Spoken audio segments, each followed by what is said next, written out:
Hello, hello, hello. Welcome to Joe Daddy's Garage. It is Monday, October 23rd, 2023. That's right. About 2 more months to get me a Christmas present. That's right. Christmas is not far off. So, yeah, just keep thinking about it. And I don't have a list or anything like that, but I'm always looking for new presents. Mach 1 parts would be great. Although I do have a ton of those right now. Um, I did post a video on Patreon, and it was a longer video actually. Normally I do a 10 to 15 minute video, and I did a video on Patreon where I went through the bulk of the stuff that came with the Mach 1 and was kind of surprised at some of the items that I found. But I decided to try something a little bit different, kind of like a behind the scenes situation. So I hope that was received well by those of you that follow me on Patreon. And there's still some consideration as to how I'm moving forward with all of that. I still see a decline in the YouTube revenue, and I also see other creators who are having the same problem.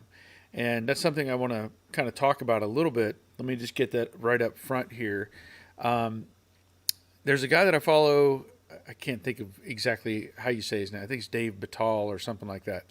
He is somebody who I followed for quite some time. He does editing stuff, like videos, and shows you how to use editing software. And he does some live streams occasionally. And really nice guy, really nice guy. You may have seen him.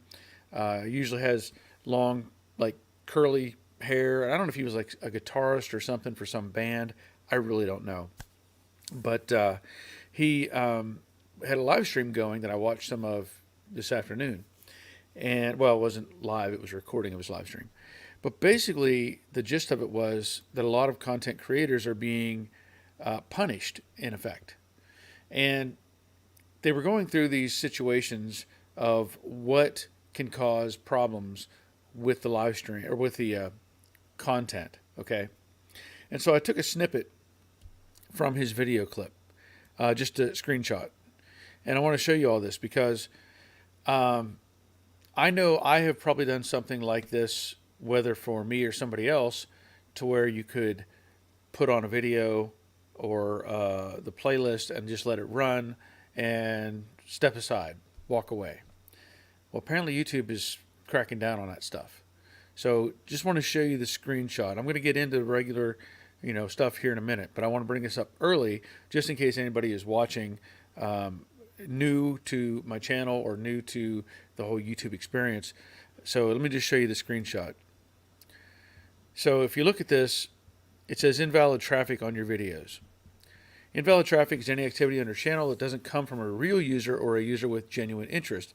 It can include fraudulent, artificial, or even unintentional ways to boost ad revenues for videos, among others. Examples of invalid traffic on videos include automated or incentivized traffic from third parties, including traffic boosting services and others claiming to be legitimate ad networks, among others. Friends or contacts letting playlists of your videos run all day long, resulting in a boost in ad traffic due to ads playing on those videos, and announcing to your viewers that they should watch or click through ads on certain videos to boost ad traffic, resulting in boosted ad revenue. Our systems analyze traffic to your videos to determine whether it's valid or invalid, regardless of where or how the traffic originated. It's important that we quickly address invalid traffic to keep the platform working for creators, advertisers, and viewers. So I just wanted to share that real quick, get that right up front. So if any of you are doing any of that, which I understand the intent, but if you're like letting the videos play in a playlist or you're not watching it or whatever, apparently YouTube has figured out that, hey, this isn't working. And I'm sure there are people out there who are creating problems by intentionally doing those sort of things, or there are content creators who boost their views by paying a third party to have their computers operate and run. So I get it from YouTube side of things how that can be a problem, but it shouldn't go against us necessarily. And what I was hearing on that live stream or that recording of that live stream was YouTube does not do a good job at all of telling us what is going on. So as I'm seeing my revenue decline, which could be from a variety of things, it could be from competition, it could be from being shadow banned in a sense, it could be from just a whole bunch of different things, but they don't tell me, and there's no way that I can like do a search on my channel and say what's going on. So that's one of the bad things about how YouTube operates. They will just go ahead and punish you and not tell you why you're being punished. So if anybody's been doing that, I appreciate the effort, but it looks like YouTube is cracking down on that. So just keep that in mind moving forward. Thanks. Okay, let's get that out of the way. I just wanted to bring that up because that was on the forefront of my mind, or on the, in front of, whatever. Anyway, so welcome to the channel. If any of you are new viewers, I welcome you. I did not set it up for the subscribers only content, or can comment. So if anybody is new here, they're welcome to comment. However, if it gets out of hand, if somebody starts making bad comments, I'll have to go back and switch it up so that it's only subscribers. But welcome to Joe Daddy's actual garage. Let's see who's here tonight. And first one in is Rick Gain. Glad you're here, Rick. Oh, you also get a bell for being part of the program. Nice in New Jersey today. I'm doing good at procrastinating. Like, subscribe, and thumbs up. Yes. And thank you, Rick. He does a good job of promoting my videos, my channel, my Facebook page, all that stuff on the forums and different Facebook pages and stuff like that. So extra shout out to you, Rick. I appreciate that so much. I saw there was somebody, I forget what the name of it was. You had posted about 4 hours ago, and I followed that up with a comment on there. So again, thank you for that. Rick Stevenson, good evening, everyone. Good evening, Rick. And that Rick gets the obligatory coffee sip. Glad you're here, Rick. Terry Keithley, evening, Barry and all. Please hit the thumbs up and like button for Barry. Yes, thank you for that. Steve's Money Pit. Hello, everyone. Looks like I'll have to watch a recording of the live. Thumbs up for Daddy. Okay. Yeah, but I'm glad you checked in anyway. Glad you checked in. Jerry's Garage, the Money Pit. Good evening from Middle Tennessee. Glad you're here, Jerry. And he says also all thumbs up for Barry. Yes, thank you, Jerry. Troy Justit, it's Monday night, time for bourbon and Barry. Oh, maybe that should be the new title. Instead of Cars and Coffee, it should be bourbon and Barry. I can sit back. My bourbon is usually with Dr. Pepper. I just happen to like that. But glad you're here, Troy. Robert checking in. Evening all. Glad you're here, Robert. And by the way, Robert is making progress on his Mustang. I saw a video. So go watch his videos if you haven't recently. Dave Tyson says, good evening all. Evening, Dave. That's our first Dave sighting, by the way. Steve Grimes, hello everyone from chilly South Central PA. I'm back to work after some health issues. I'm glad you're here, Steve. And it looked like you had a good place to recover from those health issues, by the way. Bob Shoemaker, evening all from Oklahoma. On time for once. Oklahoma, where everything is okay. Glad you're here. Nick Moss is signing in. Hello, Nick. I know you're making more progress on the car. I think you said you were getting ready to take it on a longer trip, right? I think I saw that in an Instagram or something. Randall Heath, hi from Mountain Green, Utah. Glad you're here, Randall. Steve Reed, hello, Joe Daddy, and everyone from Paducah, Kentucky. Glad you're here, Steve.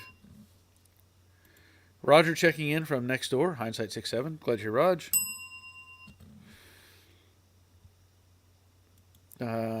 Jack says, sorry for the post. I tried to delete, but was not successful. Okay. Jack is checking in from a chilly New Jersey. Glad you're here, Jack. You know, I just remember I didn't get back to you on the question you had. I think you know we've discussed parts of your car, and part of that was the bumper brackets. I didn't follow up on that rear piece, so I don't know if I still need to or not. But hopefully you found the information.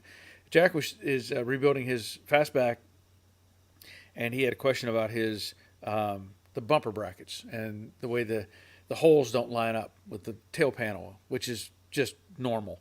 I've been over that with several vehicles where I've had to redesign sort of the bumper brackets or reposition them, and even manipulate the exterior brackets that hold the bumper itself in order to get everything to fit right. So it's not uncommon. But what he showed me was really close to where it should be. It's just a little bit off. So again, glad you're here, Jack. Robert, summer's finally over with temps in the 80s now, and maybe some rain this week. Finally, less than 4 inches of rain this year so far. Wow, that's like you may as well be in the desert. We get that in like one rainfall here. Charles Busby, fall is here. Test fit, test fit, test fit, and after test fitting, like this video, subscribe to JJ's Garage, and lastly, share it. Really share it. Your Mustang friends need this. Yes. Yeah, and there's I don't know, Charles. I don't know if you saw the Patreon video. I'm going to bring something up on the Slither project in just a minute. Colin, hey there. Hope everyone's doing well and had a great working week on your cars. Yes, glad to hear, Colin. Papa Vroom. Hi from Cowl, Texas. Okay. Papa Vroom. I don't know if you've changed your name or if you've been here before. It's called Productive Procrastination. Yeah, I'm not sure that even counts as getting something done. Steve Willette, hey everyone, left work early to check in. Well, that's awesome. Glad to hear, Steve. Charles, reference YouTube. I have played through your playlists as I'm working in my garage. I've already watched them before, but it's like watching a movie more than once. I see things I missed. I have Prime. Okay, that's a good thing. And Steve says, Charles says he says he does the same. And Charles Bourbon, a very, I guess, a smiling face. Awesome. Yeah. Simone is here. Hello from very wet England. Well, glad you're here, Simone. Hope all is well with you. Steve Reed, everyone needs to give thumbs up and the bell. J Daddy does great work and great shows. Thank you, Steve. Appreciate that. I know I gave you a bell, but I'm giving you a bonus bell. Nick, I took it on a cruise in Missouri called Cruising Lindbergh, I think. They had thousands of cars. It was neat. Awesome. That's cool. And Richard, good evening, Barry. Good evening, Richard. Glad you're here. Yes, and I want to also say I've had, I think four or five people, four I think people recently signed up to Patreon, and I appreciate that. That really does, that does help. I was looking at the numbers, and although the YouTube revenue continues to just tread water and not do great,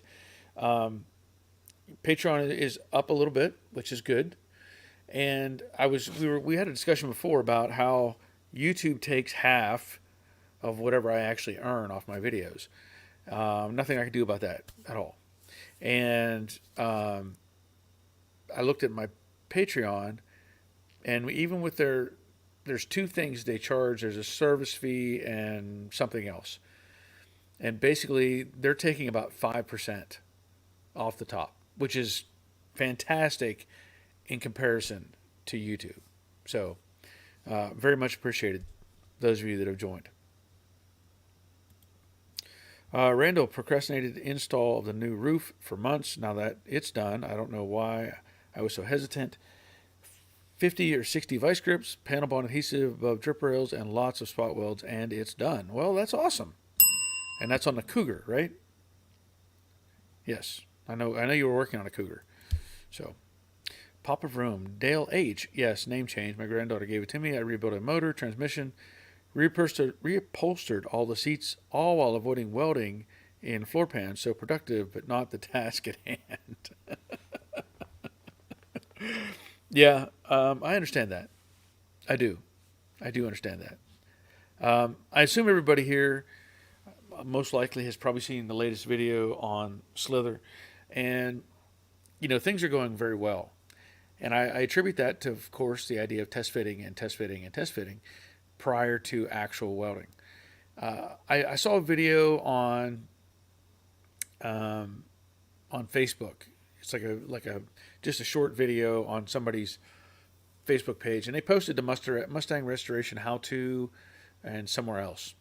And I want to say it's Rick Bell, I think is his name, and he has what he's calling, I think, the Mississippi Mustang. And he's done several videos on this car. And the car is on a rotisserie, and he's showing this thing, and it's all in like a brown primer. So it's just the body on the rotisserie, and it's in this brownish, kind of almost a shiny looking primer. And he starts talking about it, and I could not believe what he was finding in this car. I don't know what he paid for it. I don't know where he got it. I don't know the history of the car. I know I'm pretty sure he follows me on YouTube as well. But that car, and this just drives me crazy. Like, okay, I understand if there's some rust in maybe a wheelhouse and you can make a patch. That's great. That's not a problem. Or if you have a quarter panel with a bad spot, yeah, make a patch or buy the piece or whatever.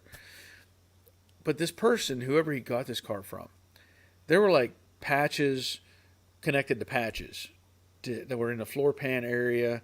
There was just really odd stuff going on. There was in the wheel arch, above the or in the frame rail above the differential or the axle. It looked like there was a kink in that. So that was a big red flag to me. And then he went around different parts of the car, and it was just one thing after another after another. And I was really feeling bad for him. And then he posted another video later on. And I really, really, I can't understand. I mean, I understand people trying to do it themselves. That's great. And that's why I do my videos. I want people to learn. I want people to be able to feel confident in what they're doing, but understand the process as well. It's not like you just buy the cheapest part and put it on, slap it up on the car and weld it on and then cover it in Bondo. That's something I won't ever demonstrate. That's not what I do. Well, he started measuring this car, and he had put the fenders on, and the bolt hole up here at the front, at the core support, the fender was an inch forward of the core support. The bolt hole was an inch off. So he started looking at it, and he realized these people had put the frame rails in. They didn't measure anything. They put the frame rails in without the firewall in place. They pushed it back to where I guess there's a corner or something on the frame rail. They apparently pushed it back until it felt good to them, and they welded it all together. And then they took the firewall and just pushed it in there and welded it on. And then they started doing other things. And as you look at it, it just gets worse and worse and worse because they put a Mustang 2 style suspension under it. Well, to do that, they had to offset it because they had put the fenders on, and they eyeballed the wheel line, the center line of the Mustang 2 suspension off of the fender. So they actually had to, it made my brain hurt. It's like they had to slide, the frame rails were back, so they had to slide the Mustang 2 suspension forward to get it to go into alignment with the wheel arches. And this guy was trying to figure out a way to solve the problem, and he was going through all these different scenarios, and I was almost like, you know what? I was going to suggest, and I didn't, but I was like, take it out in the yard and plant plants in it and just make it a piece of yard art because it was so bad. And these people, whoever did it, they just covered it all up with primer to make it look like it was ready to go. And I felt so bad for the guy. He got trapped in this thing, and I think he had done other cars before, but still, it's just not good. Okay, let's see, Nick. Which, by the way, the car drives fantastic. Brakes are good. With the overdrive, it was a very soothing but loud hum. Red lights on the dash were very relaxing at night, too. My headlights worked great, too. I was super happy with it. First actual trip out, only problem was the alternator was clogged with Bondo dust and what looked like overspray. It might have been wet sanding slurry, overheated fried. Ooh, that's not a good sign. Already fixed, though. If that's all I had to deal with, then I'm glad and happy. That is a good thing, Nick. That's a good feeling whenever you can do something like, get it all together and take it out for a drive, and it makes it home. That's a big plus. Rusty's Restoration, hello all from Southern Indiana. Glad you're here, Russ. Simone, not all plain sailing. I have been working on my Kawasaki and refitting the engine coolant pipes. 3 bolts went in fine and 1 cross-threaded into the casing. That's never good. I also accidentally knocked a stainless bolt into a spark plug hole 6 inches deep. That's not good either. I hope you got it out of there, but yeah, that's not stainless isn't good because magnet doesn't stick to those, does it? Mr. Mikey, 1949, howdy y'all, back watching, trying to get motivated. Okay, glad you're here, Mr. Mikey. Glad you were here. And Robert's talking to Simone. I have those days too. They're usually every day though, where something drastically goes wrong. And she says, yeah, it is a pain. Yeah. Well, I mean, we've all had those days. And I think we have to accept those days, right? Because if everything went right every day, then we would just get so used to it that we would forget how good it is to have something go right. I know it's kind of like I look back at when I painted Jade. So pleased with myself, thought it looked fantastic. Took it outside and realized, nope, I got to do it all again. And that's really, really disheartening and frustrating. Cases like that is why I try to avoid painting. But that's just, one of many scenarios. Now, of course, I will say I usually have no issues when I'm making a video. Or if I do run into something that is out of the ordinary in the middle of a video, like here's an example, and this is trivial, but on my Patreon video, I was talking to the camera and I stepped backwards and I tripped over something and I almost fell. Well, of course, I didn't put that on the video. I reset and did that over again. So there's things like that sometimes that you don't want to have it on there. But rarely do I have an issue because I do so much prior test fitting and mock-up. Even before I film, I'll be test fitting, making sure everything is working in the way it should. Because if I filmed every single thing that I did, it would be, hours and hours and hours and hours and hours of video, and a lot of it would be grinding this, adjusting that, or things that would be very mundane. So, anyway, we all have those. But hopefully, we all work our way through it as well. Simone says, I might have some luck if I can get a cordless vacuum cleaner and suck that bolt out. Yeah, maybe. But Troy says, magnets stick to stainless. Look at all those kids' art projects stuck to the front of refrigerators. Yeah. That may be a different type of stainless. Because like Nick says, magnets stick to certain grades of stainless. Yeah. I don't know that I've had it actually. Um, Troy, you need to draw some pictures on it first, and then it'll stick. uh, let's see. Yeah, Rusty says disheartening and expensive. Yeah, yeah. When you run into problems like repainting the whole car. Yeah. Jerry, my neighbor has a factory 5 kit Roadster with a 351 Cleveland stroker engine. He redlined the car in, oh, here we go, in second gear and developed a miss. As it turns out, it was a spark plug cross-threaded. We were able to chase off threads, and it's fine now. Well, that's a big plus. That's a big plus. All right, I know I was getting out of sequence up here. I had to get the jokes that match the comment. Yeah, so Nick is laughing at the picture. Draw a picture on it first, yeah. Michael Pagliarini, hello all. Late to the party. I got my truck drop. I got my... Oh, trunk.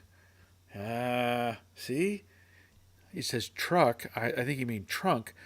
Drop-offs all welded in, and the gas tank fits this time. Bonehead mistakes, or mistake first time. Well, that's, I mean, good you got it in there. Yeah. Yeah, well, we used to say in the body shop, there's never time to do it right, but there's always time to do it twice.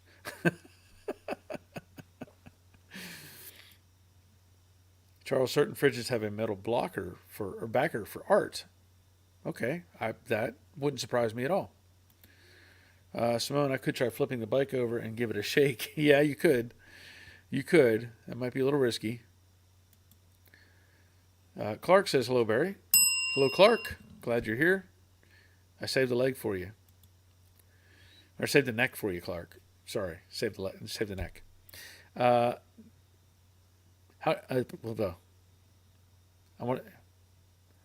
did I draw a blank there? I want to say Jerry.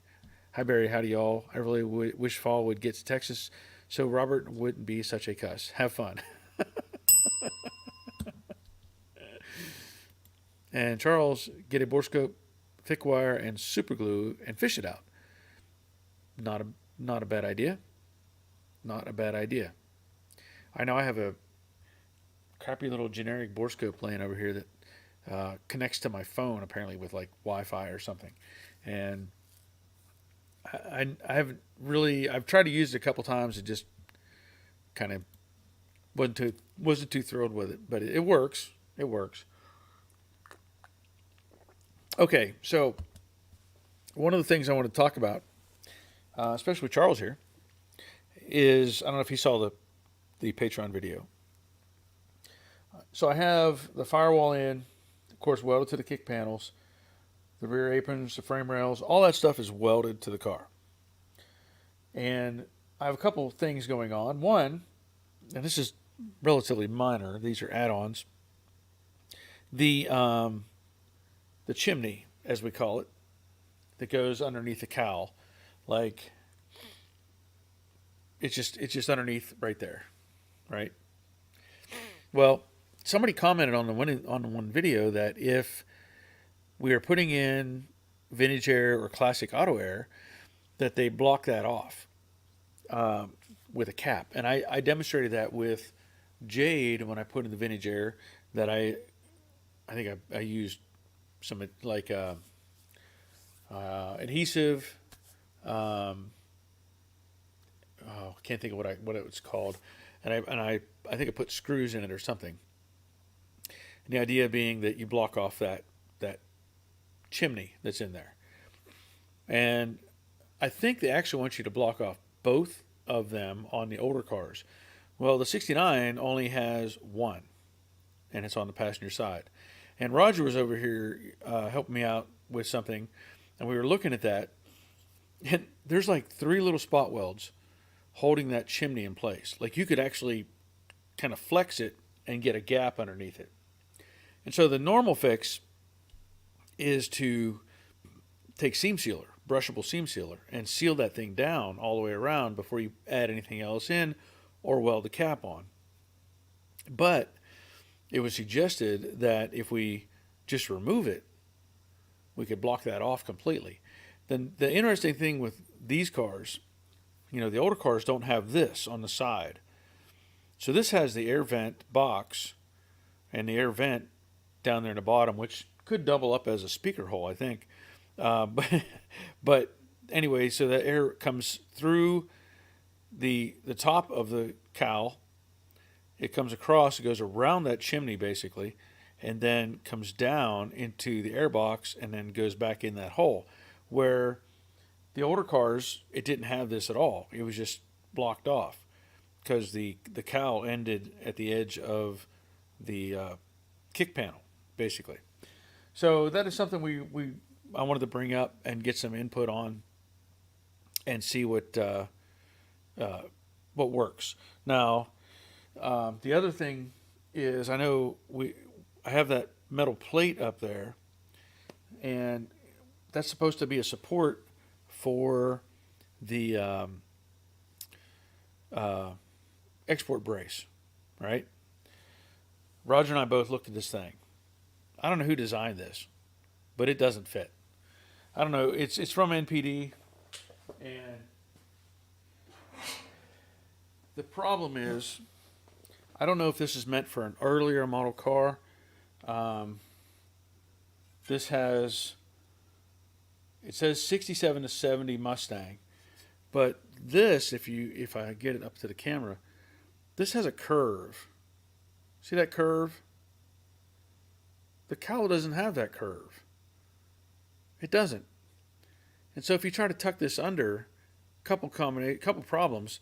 First of all, if you put it in far enough, the holes don't line up with the holes in the cowl, and it's butting up against the upper panel, but it's not even, the panel is basically almost flat.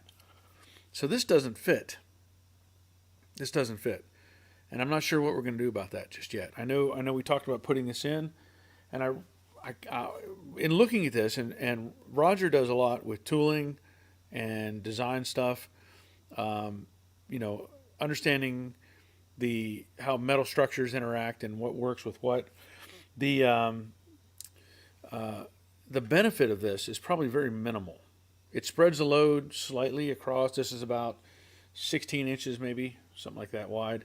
It spreads the load across the front of the cowl, but it doesn't do anything else because the cowl you're limited by what you have there. It's just a flange and then the face of the upper cowl.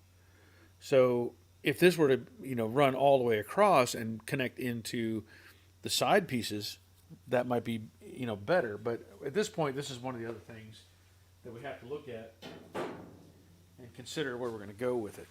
So, yeah, let me go back over here.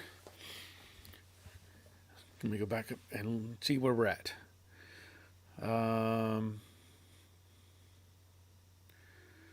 Clark, Jerry, Jefferson, Jeff, thanks for sticking with YouTube another week, homie. Well, thank you for the Patreon support, honestly. If I could have enough people follow me on Patreon to where I could put videos out and not even run ads on YouTube, I would do it. I really would. I really, really would. But we're still trying to figure this whole thing out. I know that Patreon has a thing called collections, I think is what it's called, where I can put videos in those categories. So, yeah, I'm still leaning pretty hard towards the whole Patreon thing. But yeah, thank you, Jeff, once again. Simone, I need a bore scope, but spark plug hole is quite small. Yeah, that could be a challenge. Clark, if you have another bolt that's the same, test fit it with a flexible magnet. Good point. Good point. Dawn is checking in. Hello from Cool, soon to be wet PDX. Well, that's normal though, right? And I got nothing done, just ordered parts and returned them. Well, that would be the definition of getting nothing done. So yes, Glad you're here, Dawn. Troy, I would eliminate the stack while you have access to it. That would reduce the accumulation of debris and possible rust. Valid. Valid point. Simone, Clark, I tried with a magnet tool tray. Magnet tool tray. Okay. Jerry, Iron Man is looking good. Thank you. Thank you, Jerry. Appreciate that. Robert, I agree with removing the hats and just putting a block off plate on it. I wanted to buy one of those braces when we were at NPD. I'll make my own now. Yeah. That's, what I'm thinking I might do if we're going to use it is just cut the flange off of the upper half and just put that there. But there's really not much to gain. When Don was doing his car work on Betsy, and he added 1-inch square tubing in a variety of locations, I was really intrigued by that. And so I don't know if he did it or not, but I thought about the idea. Again, we're not going to be able to do it here, I don't think. But taking a piece of 1-inch square tubing and making it bow from side to side underneath the cowl, and then putting in bracing like Don did, like he built bracing that came forward off of the B pillar or A pillar, and add that to the corners here, right? So you could, in effect, create this kind of a light, not cage, but inner structure. So if you had a piece of 1-inch that followed the cowl all the way across, and then in the corner here you went back to the A pillar, you could even go down and tie into the torque box. So giving Robert ideas. I'm just giving Robert ideas, not me. I've got enough to do. Clark, try windshield adhesive wrapped around the head of the same kind of thing. Oh, talking about the bolt. That's a good idea. Troy, try that piece against Jade. I bet it fits. My 65 had a curve. That is probably accurate. Yeah. But this car, near as I can tell, it's got a subtle curve, but it's barely noticeable. Just barely. Nick, I would get back on Patreon for you, but United's U.S. Steel decided to lay me off, so there's that fun thing that happened recently. Sorry, Nick. Randall, challenge for this week is to figure out how to get trunk lid to match quarter panel profile on each side. That can be a challenge. If it's an aftermarket you're trying to get the quarter element. Yeah, the deck lid, if those aftermarket ones, you can just twist those things. They flex all over the place. But yeah, that is a challenge. Richard is checking in. Roar. And he says, evening all. Glad you're here, Richard. Charles, maybe a short video and add it to the Rick Schmidt NPD list of things to check on. Hopefully they will follow up on this. Still having internet email issues, not seen Patreon. Okay. Michael, hey Barry. Mike and Flaherty, what's happening tonight? Yeah, just talking. And enjoying my official coffee. Got to have our coffee, right? Don't forget to have coffee. Glad you're here, Mike.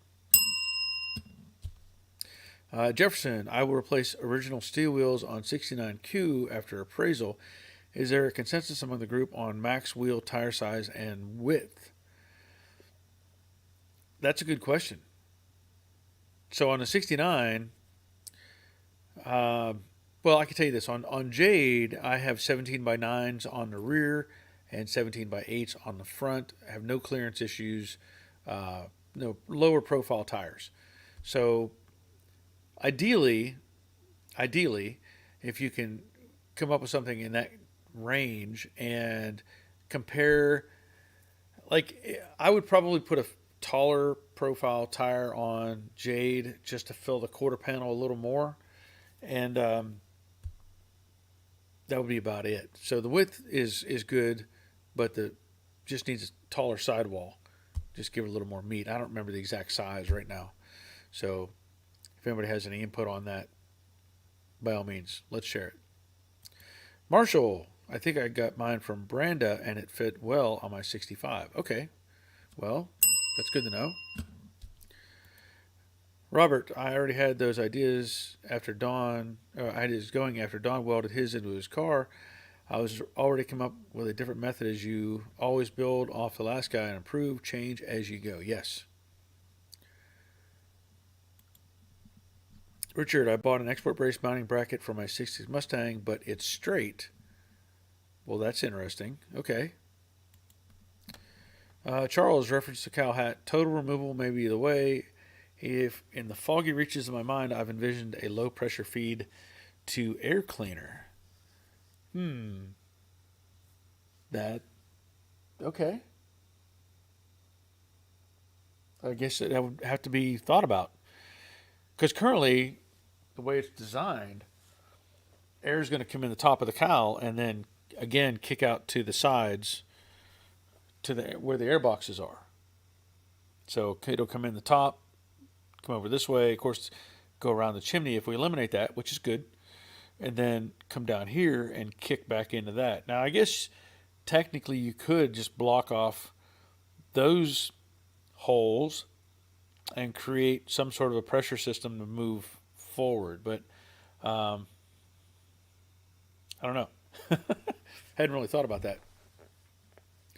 But yes, I can remove the chimney and just weld a plate in there, make it smooth, and that'll be good. Simone, I'm going to sleep now, almost 1 a.m. here, and I've been awake since 6 a.m. yesterday morning. Good night, all. Oh, wow. Okay. Glad you checked in, Simone. Jerry says, let's go, Brandon. Yes, I agree. Charles, I hate rubber band tires. Have difficulty imaging anything larger than 18-inch. Yeah, that's true. Her scrambler got the camper winterized and put away today. Well, that's a plus. Okay, that's a plus.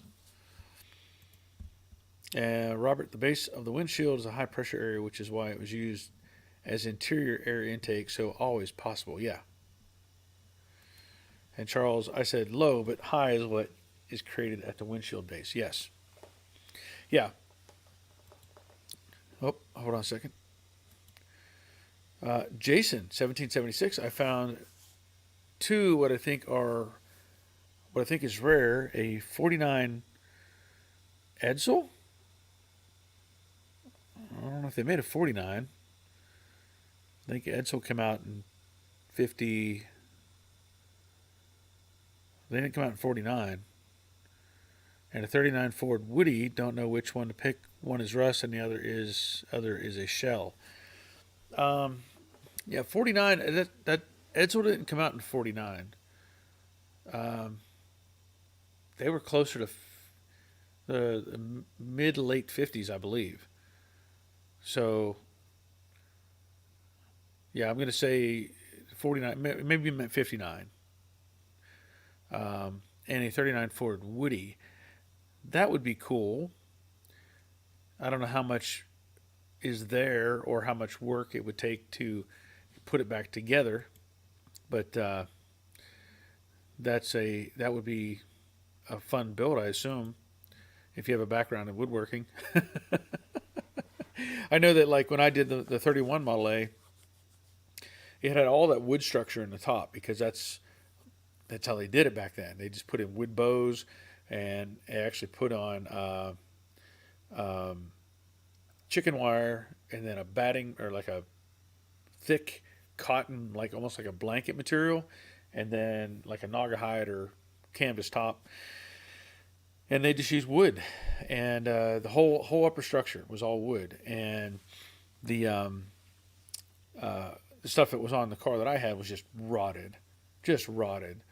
And so I ended up buying a kit, and it was actually pretty nice. It was all, I think, white oak, and I sanded it and sealed it so it would just last again indefinitely, and it turned out really nice. So I don't know what they have available for woody kits. I assume somebody makes something for those, but I don't know how expensive or any of that stuff is. So you have to weigh that into it, I assume. But glad you're here, Jason. If I didn't say that already, Richard, just remember a forward-facing opening causing a high pressure, a back-facing opening will cause a low pressure. Yep, Richard, low pressure area is not ideal for air intake. Yeah, that's true. Jason, okay, it's at my junkyard. Everything is missing. Yeah, that can be a money pit. Nick's pretty sure they come out with the Y block motor whenever those came out. You're talking about the Edsels? Probably so. And he says, Clark says 58 to 60 Edsel production. Nick says 50s for sure. Troy, Edsels come out in the late 50s, I believe 58. Charles says Woody needs expert craftsmanship. That is a valid statement. Those don't People don't realize how challenging that can be when you're mixing wood and metal together in a vehicle, and trying to restore pieces of it that one has to be stronger than the other. They interact so much to make the whole body of the car. Lots of work there. Rusty says the interweb says 57 for Edsel. So I'm comfortable with any of those, 57 to 60. And personally, Jason, I'm not a fan of Edsels. Nobody that I know of is really a fan of Edsels. They were a unique car just because they were so ugly. That's kind of the reality of it. They were. If you read the reviews of an Edsel, you'll find that the car itself was basically, what did they call it back then, a Fairlane or something, and all they did was throw some different sheet metal on the front of it to give it a different look. But it had, from what everything I've read, like it was didn't have very good power, didn't handle well, didn't brake well. It was just it was a bomb. Um, and they sold them, but back then they were almost like giving them away just to get them off the lots because nobody wanted them. They were just um, not a very uh, not a well liked car. How about that? I know we had several of them up in my dad's junkyard, and nobody ever came to buy parts from them. They didn't even want to buy the parts. Clark, I would go for the Edsel, but modernize the parts that are problematic, which is most of it. That's what I was just saying. Yep. Troy, a Woody is more than I would want to take on. Wood is harder to shape in my book. Yeah. I mean, I get that. I've done some woodworking in the past, and yeah, it's all art. It's all really art forms. Jason says, and thank you guys. I'm a rookie at this stuff. Well, that's cool. That's cool. Nick, I actually love the look of them. Haha, it's different. Yeah, it is different. It is different. Yeah. But the nice part about an Edsel is you don't have to worry about anybody asking you for a ride. Oh, can I go for a ride? No, I don't want to go for a ride in that. Charles, Edsel liked them for a short period of time. Very short. Yeah. Yeah. The Sun. Yeah. They were. Or you're saying you liked them for a short period of time. Maybe. Okay. Craig. Hi, Barry. New here. Thumbs up. And like and share all. Yes. Thank you, Craig. Glad you're here, by the way. Richard, they were unique because they had a limited production run, ugly as sin, etc. But there's almost no used parts and no old new stock. That is very, very true. Those things, it's like whenever they got rid of them, they just like, let's get rid of everything. Just, I mean, you see them once in a while. Or you might find one that somebody has parked in a barn somewhere and just left it because they couldn't bring themselves to haul it off. But yeah, they were not. Yeah, not well received. Jason, I want to make a sleeper with a 500 horsepower or more. I want a surprise farm truck. Well, that would be awesome. Yeah. I'll tell you what, here, I'll tell you what you need to do, Jason. If the Edsel, I don't know how many parts are left to it or what shape it's in or whatever. What you really need to do is probably take a Crown Vic body or a Crown Vic, right? Take the body off and put that Edsel on top of that Crown Vic and then tune it however you want. That is going to be your quick answer to making that car somewhat cool. Just saying. A lot of people are doing that. They're doing these body swaps, but get an old Crown Vic, maybe an old police car would be awesome, and put that Edsel body on there. You may have to adjust wheelbase slightly, but let me give myself a bell for that. That's a great idea. Thank you. So yeah, that would be the way to do it.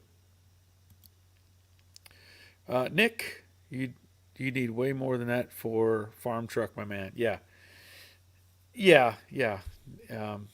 They're not. That's farm truck is no joke. Charles, it's the joinery that's hard with wood. Yep, that is true. Car guy Troy checking in a bit late, but glad you're here. Dave Tyson, my dad had Edsel push button shift in middle of steering wheel. Yeah, you never think that that's going to be a good, a great idea. Of course, Mopar was popular. They had to push button on the dash, which wasn't such a bad idea, but put it in the steering wheel. That's no. Go to hit the horn, you end up in reverse. And Nick, I'm serious though. I legitimately like the way they look. They would have had this dope at the dealer. Well, you got to remember what was in that time period.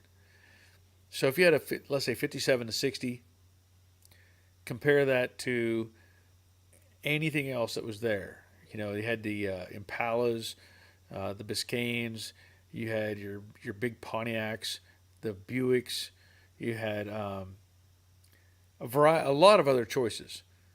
And I know it was a very unique car with the puckered bumper, the sourpuss front end on it. But yeah, yeah. I can't like it. I'm sorry. I get where you're coming from though.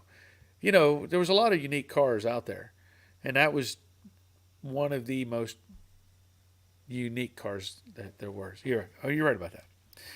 Robert, often the very unique cars are rare for a reason, which is why they're usually ugly and usually not worth anything. Rare does not equal valuable. That is accurate. That is a very accurate statement. It's like I have my brother's Studebaker up here. I've said it before. It's a two-door sedan, V8.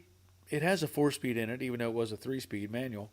No matter how much money I dump in that thing, I'll never get it back. Ever. It's just not going to happen. Just not going to happen. Jason, I am back. Sorry about that bathroom call. Okay. Clark, Barry, when you agree with yourself, it's easier to just say Barry likes this. Barry would do this. That's a good part. Yeah. So I got to put myself in the third person. Is that what we're doing? Charles, paddle shifter before its time. Okay, so it had a paddle shifter. That's different. Nick, I'm thrifty. You just said they were on sale. Trying to get rid of them. Yeah. Yeah, they probably were definitely discounted. Richard, gremlins are rare these days and still only worth scrap value. Well, I bet you there's more people interested in getting a gremlin than there are people getting an Edsel. I would put money on that.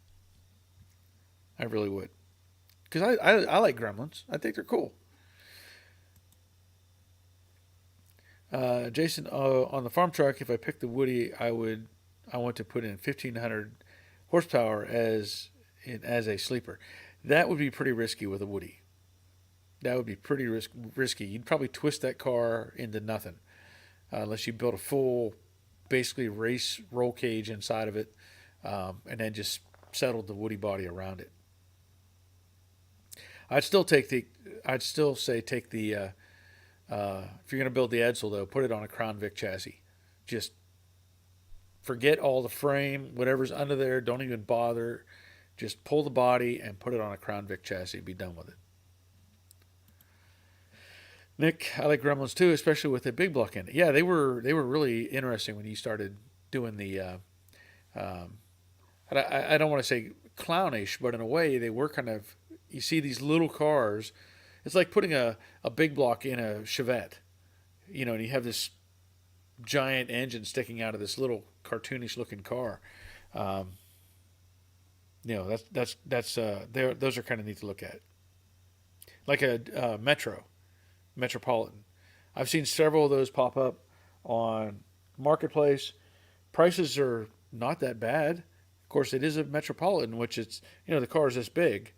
And they were powered by a little tiny, I think a 4-cylinder, maybe even a 2-cylinder. I don't remember, but the there's a market for those as well. People are looking for those, and again, probably more looking for those than for the Edsel. Clark said, "I'd take a Hornet over a Gremlin." Yeah, I could see that. Jason says that's a good idea. Thank you. Yes. Yeah, use the Crown Vic. Yeah. Robert, I missed the green Gremlin we had in Hawaii. It was the only thing worth buying at the lemon lot at Hickam. Okay. That's pretty sad if that's the only thing worth buying. Richard, the 50 horsepower engine stock and Woody made the wooden frame creak and moan. 1,500 horsepower would make toothpicks on launch. Yeah, that's what I mean. It would just twist that thing up. It wouldn't be able to handle that. Nick, there was a... Okay, he corrected himself. It says Geo. I got it now. There was a Geo Metro running with a roots blown big block at the cruise the other night. That would be a scary combination. Yeah, that's like... I've seen... I thought it'd be kind of cool to take like a Suzuki... They had the Sidekick? It wasn't even a Samurai. It was like a Sidekick. It was basically a 2-person car thing with a little, almost like, bed on it. Take that and put one of those, put a big block in that thing. Just for fun. Craig, I've got a problem with the,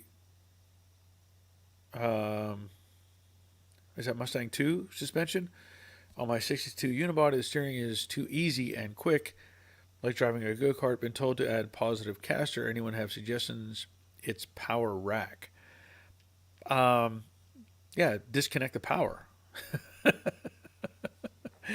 I don't know. I don't have a good answer for you on that. The only thing I could say is disconnect the power on it and make it. You have to be forceful with it. Some people put in a manual rack and appreciate the way it feels over the power rack, which again is pretty easy. So maybe it comes down to swapping out and putting in a manual rack. That may be an option. Other than that, I don't really have a good idea for a way to decrease it. Charles says, Jason, buy a Pro Mod, then reboot it, and if you have any more money left, call Farm Truck, maybe Dung Beetle first. There you go. Shane, the name Edsel killed that car. It was called the Ford Slayer. If it was called the Ford Slayer or Ford Road Devil, it would have sold more. Yeah, maybe. Because Edsel was a horrible name for a car. You are absolutely right. But it was so ugly. It really was. I mean, I get it. They were trying to be unique, and they were unique. But yeah, Edsel was not the name. And I don't know if Slayer would go over so well in 58 or 59. I don't know. I don't have another alternative, but I get it where you're coming from. So glad you're here, Shane. Jason says not a bad idea. Charles, thank you. Charles Rebody, not reboot. Stupid spell check. Yeah. So you rebody a pro mod. Is what he's saying. Robert's talking to Craig. Not sure what pump you have, but if it is a Saginaw pump, there are ways to lower the pressure and flow to decrease the power assist. So there's an answer on the rack and pinion. So maybe it's just a restrictor that you can put in line or something. I don't know. Jason, I wanted Ford Edsel to make a rock crawler out of it to compete with the Jeeps. Yeah, that would be a bit long to be a rock crawler. Richard, positive caching means you need to adjust the upper control arm or strut toward the rear. Thank you, Richard. Craig says, I'm scared I'm going to sneeze and plow the ditch. Yeah, that would be a bad thing. Car Guy Troy, a lot of 50s cars seem value-wise to be on their way down a bit. Age group, I think. Well, it depends on what it is. Apparently, the 58, 59, 60 Impalas are through the roof, literally. I mean, like hundreds or $100,000 for or more for one of those cars. I had a friend talk to me recently about he found this 59 convertible that he's trying to buy at an auction, and it's out in like Wisconsin or something, and it's been like pieces have been cut off to fix other cars, and they're now putting it up for sale, and he's telling me he's willing to bid on this thing. I think there's no engine, no tranny, some interior, no roof on it, pieces of it cut off, and he's willing to bid almost $5,000 on this thing. But he also knows it's going to take $50 to $70, maybe $80,000 to put the car back together the way he wants it, if not more. And I'm like, what is driving up the prices on these things? It's crazy. Charles Craig, is your pump pressure matched to the rack? That is a good question as well. That is a good question, Charles, to the power rack question. Denny Alvey, my dad said an Edsel was a Nash sucking on a lemon. Okay. Nick says, yeah, nomads are always going to be expensive. Well, yeah, I'm just talking not even nomads. We're just talking the Impalas. A convertible, a hardtop, even the four-doors are bringing big money for some reason. Station wagons, not even nomads, but an actual station wagon is bringing big money. And Nick says he wants one so bad. Well, good luck. They're apparently pretty expensive at this point. Jason, my mom had a 1960 Chevy Impala with the bubble taillights. It was also manual and blue in color. 60. Didn't have the. I thought 59 and 60 had the fins though, didn't they? Didn't they have the flat fins, kind of? I believe. Maybe that's what you're referring to. I don't think they had bubble taillights, but I get what you're saying. Oh, he says yes. Okay. Richard, pump pressure is irrelevant if it's darting. It's geometry that is off, not the pressure. That or the rack has the wrong ratio. There's a variety of questions there. We don't know what. I don't know what his rotation is from center to center, or if from full right to full left. If it's a super quick ratio, it may not matter. So we probably need to resolve that first. Robert, 59 had cat eyes, 60 had the individual round, if I remember correctly. Yeah, I don't remember exactly. Jefferson, has Charles indicated his goal with his car? Is it a resto mod? Does he have a CJ block? Is he going for a certain finished value? It is going to be a resto mod. We really don't have much choice at this point. But my understanding, we're not using the Cobra Jet engine. He's got a bored and stroked something. I think we've talked about it before. At this point, I think the transmission is a 6-speed automatic. He wanted the 10-speed, but they don't have the controller built for it, so we can't use that one. So we're looking at a 6-speed, and of course, all the other modifications that'll happen to it as it continues to get put together. I think it's gonna have a Holley dual sniper, 2 Holley sniper on the intake. So anyway, that's kind of where we're at on that. I know he's putting in a different rear suspension as well. Front suspension is different. And you all see more of that as we move forward, I think. Dave Tyson says 59 had fins. Yes. Troy, I can see that kind of money for a 348 tri-power 2-door hardtop or convertible. That's flat perfect, but other than that, if it needs a bunch of work no matter what, it should be priced accordingly. Yeah, but they're bringing crazy money. They really are. Nick says, gotta go. See you later. See you, Nick. Glad you're here. Jason, my dad has a TR6. Okay. And a Mercury Cougar 67. Oh, that's cool. That's a cool car. Charles, finished value just like credit card commercial priceless. That works. Oh, and also, Charles, and everybody else, it appears that the red car, the red Mustang that I called Red Dave, it should be gone this week. I've shown pictures of that car before. This is what it looks like, or when I got a hold of it, it still looks the same way, but that car is being removed from the fleet, and it's going to find a new home down in Florida, and hopefully get put back together and back on the road. I still plan to keep this car. That is the one I've named Poco in the past, and that car was Acapulco blue as well. And I'm still devising a plan for that one. Still working on that. So that's on the back burner. And I've said it before. I've got obviously the new Mach 1 project that is here.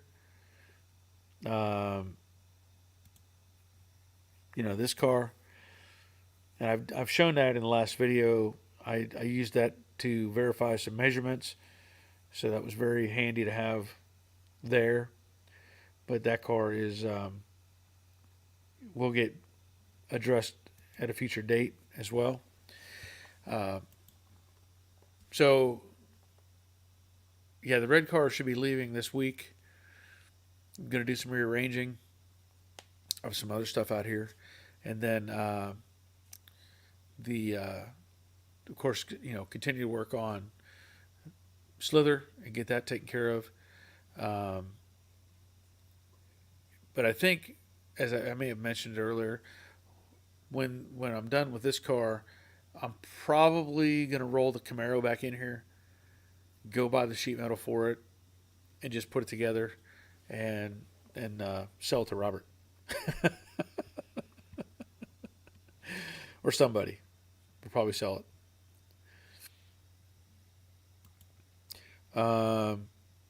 Randall says unfinished value is pricey. Yeah, that's true. Jason says that car's pretty. I don't know which one we were showing there.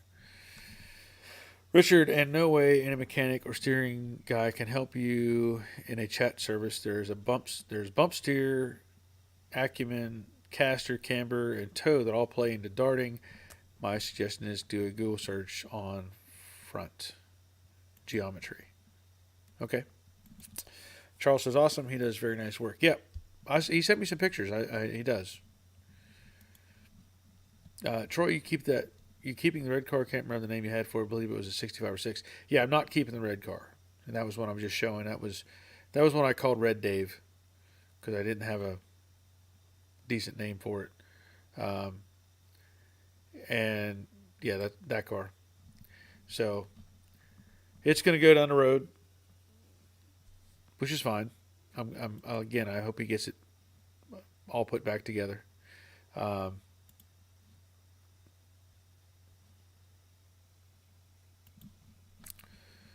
let's see, Jason, how do you guys tell a clone from the original Ford Mustang? That's a great question, and I don't have enough time to tell you all the answers to that question. But that's a tough question to answer. Uh, there's aftermarket parts that are really good, and there's aftermarket parts that are bad. Um, there are people who can shape cars to look like what they're supposed to look like.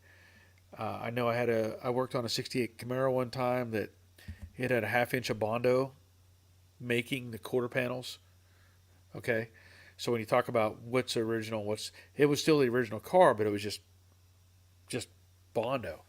Um, a lot of times the giveaway is going to be stuff like spot welds.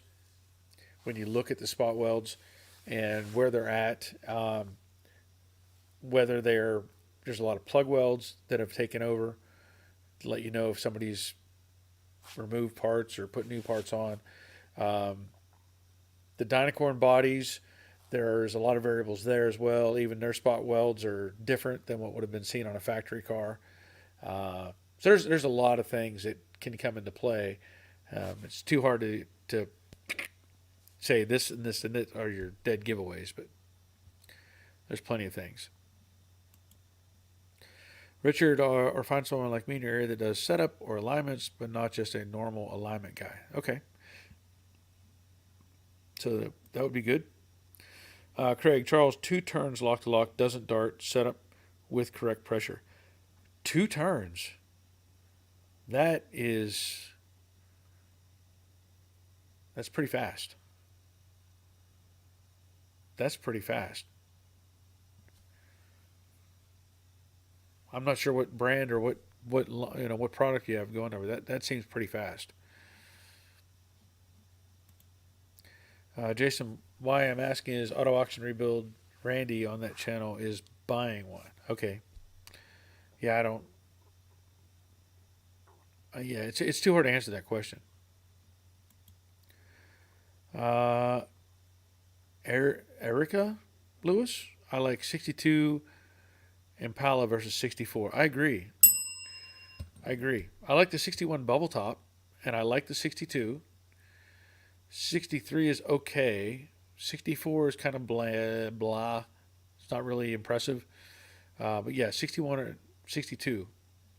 I also like the 62 Galaxy 500. I like the Ford 62. Um, but yeah, I agree with you on that. Jason and I meant both of them was pretty. Okay. And okay, Randy's is white with a blue stripe. Okay. Robert, there's no date codes or part numbers stamped into aftermarket parts. That is a valid point. And I've stressed that with some with Charles's car as we've been going through it and trying to save certain pieces and parts. And I did that specifically on Jade when I was going through um, in replacing parts. I replaced a lot of stuff on the back of that car, but when I did the quarter panels, I did it in such a way that the codes remain in the rain gutters around the deck lid, so the codes are still there. The front fenders are original fenders, even though I've rebuilt them. The codes are still on that, so that's a giveaway as well. But sometimes, like in the case of Jade, I know that I've replaced the quarters, but the stampings are still where they should be, so it could be misleading at that point as well. Charles, on Mustang 2, depending on how the rear of the strut was installed from factory, they had a bend just before the rail. Most kits tell you to straighten the strut rod, which messes with your steering, I guess, significantly. Yeah, I'm sure it would. Troy, date codes missing are a good thing to look for. That is true. Yeah, like I said, in rain gutters, you'll find codes on almost every piece of metal on the original car will have some sort of stamped code somewhere. Almost every piece of metal on an original car. Jason says, thank you guys for the help. You're welcome. Robert, 2 turns is half what you would expect from a fast ratio box in most cars. Yeah, 2 is really quick. That is really, really quick. I would use it on the dirt track car. That's a lot better than 7.5 or whatever we had. Looked like we were swatting flies trying to drive that 65 Chevelle. Richard, yeah, infernal normal steering is 3.5 to 4 turns. Yeah. So instead of a gear reduction, yeah, what would it be? A gear reduction? You can add a secondary 1/2 to 1 gear reduction in the middle of the column. Ray Buckman, evening Barry and all, tad late. Yeah, that's all right. You made it. Roger says I get 2.5 turns lock to lock on my Z28. That feels good. I like that. Jason, I've joined the channel and click the like button. Awesome, Jason. Appreciate that. Cargo Troy, I had a 62 Galaxy 500 Edsel convertible. Loved that car. 63.5 is my favorite as far as a hardtop, but I like the 62, 3, and 4 Galaxies. Good looking cars. I like the looks of them, but I honestly feel like I like the 63 Fairlanes, like the mini Galaxy. I really like those cars. I just think they're so cool looking. It's like they cut out 3 unneeded feet of metal in those cars to make the Galaxy smaller. And they drag raced those cars, and they had the cool hood scoop looking thing in the hood. I like those cars a lot. Yeah. So Charles says 63 Thunderbolt. Yeah. Those cars look really, really, really cool to me. Yeah. I almost bought one. I think Roger and I went and looked at one. It was a convertible. It was really bad. The guy thought he had something, but it was not. No, it was bad.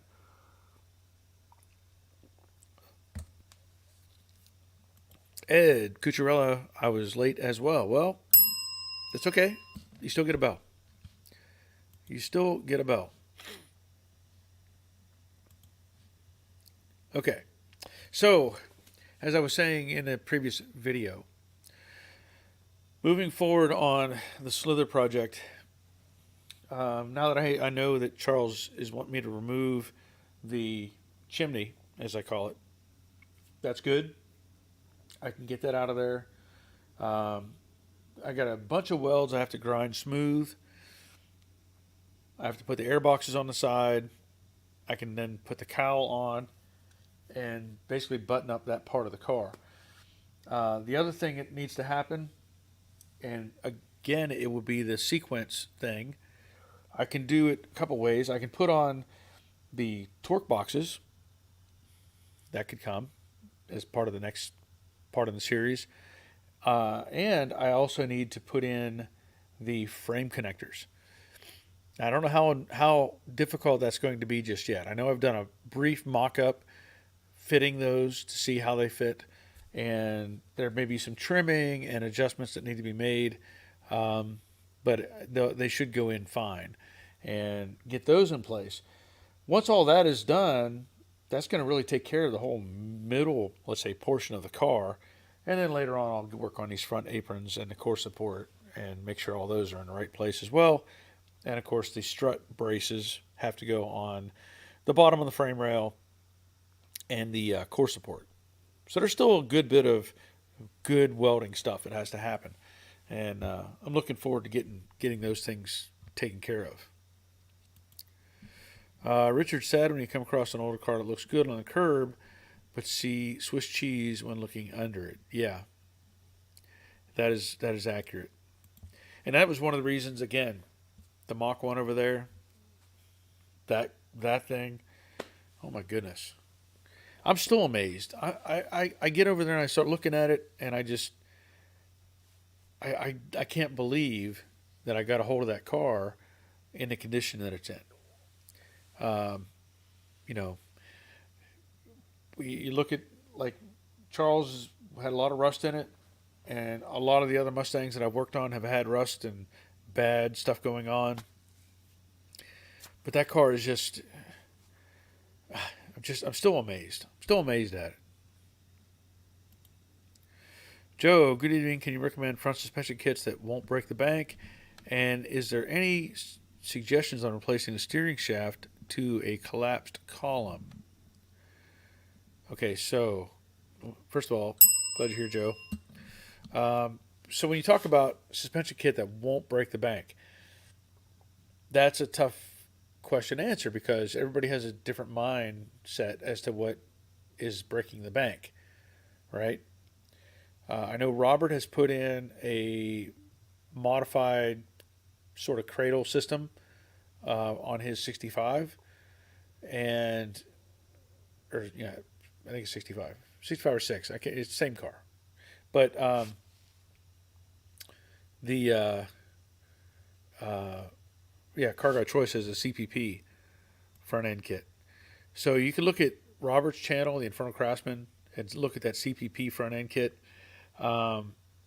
It's pretty cool looking, and it looks like it's going to do a good job.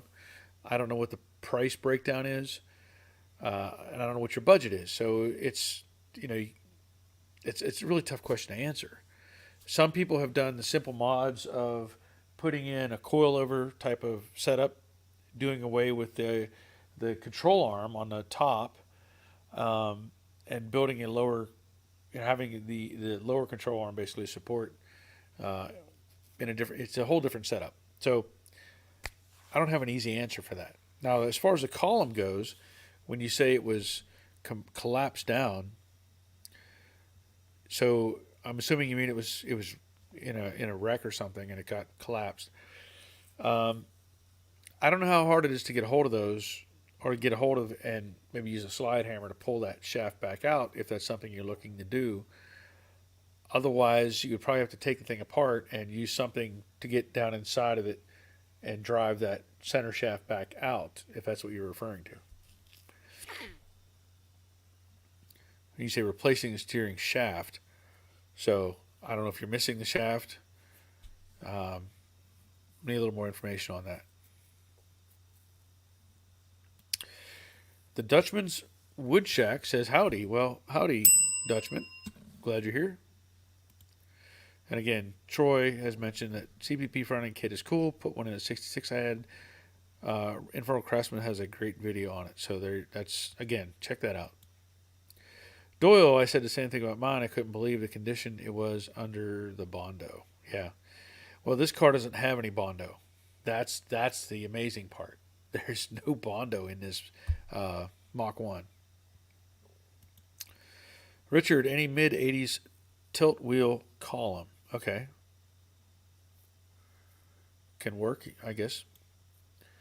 Craig, thanks, guys. Guess I need to research for a knowledgeable alignment car or guy close by. F100 forum suggested adding positive caster. Thanks again. All right.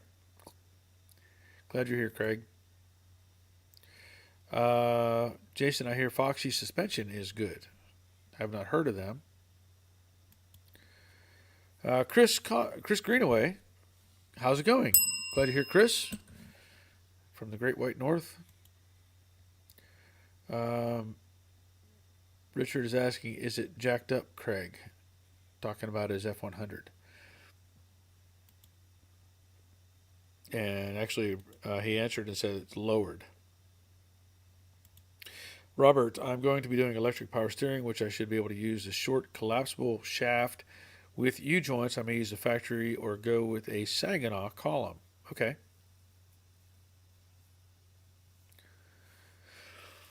Jack, just decided I need to replace my taillight panel. Your opinion on the best company to get it from?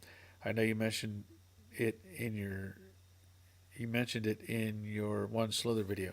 Well, the problem right now, I can't direct you towards a taillight panel, because the ones I recommend are the original tooling taillight panels, which nobody has anymore, from my understanding. Or if they do, they want a fortune for them. So I don't know the quality of any other brands. If if Dynacorn is making a good taillight panel for the 66 fastback or not, I don't know. So I can't say use this one because I'm just not familiar with those at this moment. If anybody else has any input on there, please let Jack know. Troy, that CPP front end kit with their Viking coilovers is not too crazy money wise. Pretty simple install too. So there's a shout out for that combination. Let's see, Richard. Then you need to adjust the pinion angle. That is a problem. The geometry is off from lowering it. Okay. Man, my voice is going downhill fast. Jason says they're adjustable suspension. Okay. Charles, Total Control products for coilover conversion, suspension, street or track for brakes, manual rack with e-pass electric steering using an I did it column. So there you go. Robert said I pick up the steering unit and the collapsible column on top of it. So I'm going to download that quick. I'm getting ready to end here in just a minute because I don't know, my nose just clogged up on me and I am losing my voice. So here's Robert's pick. Should it pop up? So that is the steering unit and the collapsible column on top of it. I forget what you said you got that out of. A Saturn or something? I don't remember what you told me. Richard, if it has front axle, if not, then you just need an alignment. Talking about the Craig's truck. Sebastian De Silva, good afternoon. Good afternoon, Sebastian. Glad you're here. Let me pull Robert's picture back down. Jason, well, thank you for having me and stay safe out there, you guys. Thank you. Troy, thanks, Barry. As always, have a great week. Yep. Thank you. And Michael, I went with the CPP kit coilover and we made up my own electric rack. And Charles pointed out most of these items are with Barry now. Yeah, we have a lot of pieces and parts for the Slither project. That is for sure. Okay. So it's been fun. Hour and a half went pretty quick. As I mentioned before, YouTube is still a struggle with how it pays its creators and all that thing. And I am still considering the idea of going over to Patreon and just staying there. Also, Robert answers the steering question. It's from a Nissan, but many cars will work. They're jelly bean parts. The Toyota ones are good choices too. The Kia ones are really overbuilt for our cars. Okay. All right. So anyway, I'll be working on another video for the Slither project, and of course I'll be back here next Monday at 7.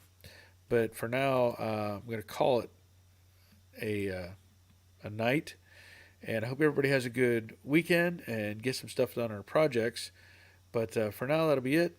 So until next time, take care of yourselves. See ya.